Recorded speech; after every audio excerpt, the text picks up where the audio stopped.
Well,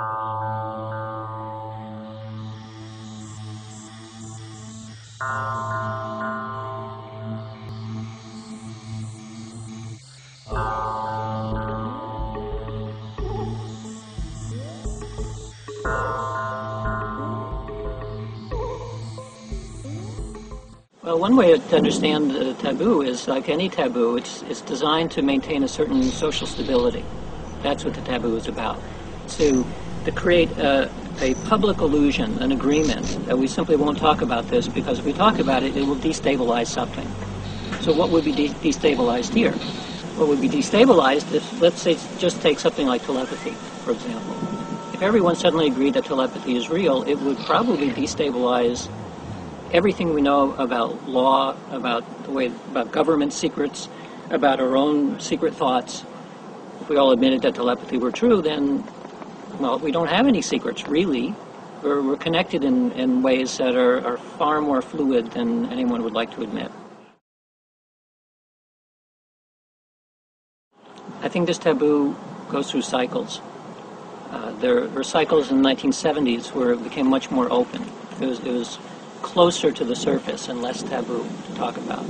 And then in the 90s, it dipped in the other direction, and the taboo was stronger. So the question is it's a linear trend? Probably not. It's some kind of cycle. Is a cycle going up, meaning towards more openness? I would say yes. I would say it's not. That cycle is not occurring as a result of better evidence, even though we do have much better evidence now than we used to.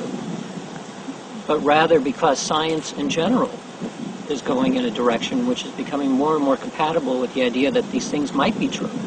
In other words, it's theoretical and empirical advancements in the rest of science are making it more and more plausible that what used to be called this piece of the paranormal is becoming normalized.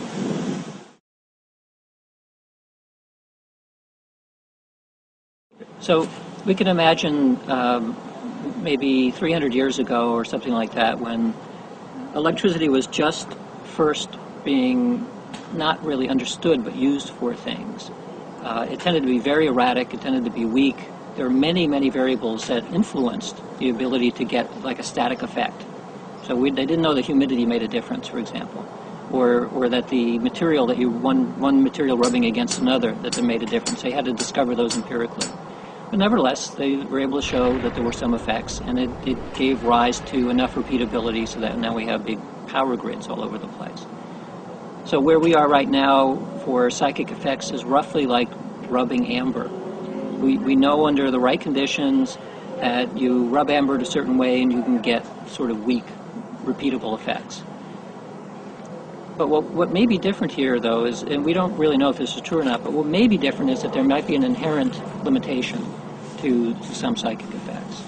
So if I do an experiment involving intention into the world, and the world says, oh, no, you don't, maybe that cancels it. You see, so unless you have a very coherent collective mind that is all intending in the same direction, maybe it's a wash. And I think there's even some evidence to suggest that is true. That there's something like collective mind, which would include collective intention effects, and maybe collective perceptual effects as well. So one scenario is that there, just with it by analogy to weak electrical effects that have turned into the major power grids, maybe now we're working with weak psychic effects that will later turn into some equivalent power grid. So what's a psychic power grid? One scenario is it would become something like a hive mind, a giant global mind, perhaps. And at that level, I don't know what the nature of intention and perception and all the rest might be. It's too big almost to imagine. And then there's other scenarios where it turns out that with the right forms of amplification, perhaps, we might be able to create the equivalent of super psychics. Maybe permanently, maybe for short periods. It's hard to say. But there may also be like a third scenario where it limits itself. Let's say, for example, we create a system where day traders can become slightly precognitive. So whoever figures that out first is going to become real rich real quickly. But other people will figure it out later, and once you have a whole bunch of people playing the same game, that they're all being precognitive, you end up with this sort of a probabilistic mush where no one can outguess anybody else because they're all pushing the future around. The quantum Zeno effect says that if you are rapidly looking at a quantum system, you freeze it. You can't allow it to evolve. Well, maybe that would happen in a larger sense. We're precognitively looking at our futures and causing it to freeze because of all of this observation. Maybe the future can't occur, in which case time stops. Now, these are science fiction scenarios, but at the level of very large-scale, strongly functioning psychic abilities, it's very difficult to outguess what's going to happen.